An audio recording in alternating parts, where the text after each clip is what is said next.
ten prehral práve po samostatný nájazd. Výborne! Janko Vašákyta! Miloša tam nedal. Chcel podstreliť švédskeho brankára. Švédskeho týmu Jürgen Jönsson, hráč Färjestadu BK. Výborne! Tentokrát Celé Slovensko. Nedal. Markus Neslund. Rodený strelec. A Žigmund ho zatiaľ na šampionáte nedal. Dal teraz! Gól, gól, gól! Žigo, si najlepší!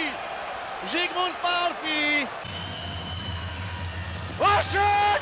Fantastický! Liško, nech ti to vyjde. Dáva gól! Sme vo finále! Sme vo finále! Rusko, Slovensko! Sobota 11. mája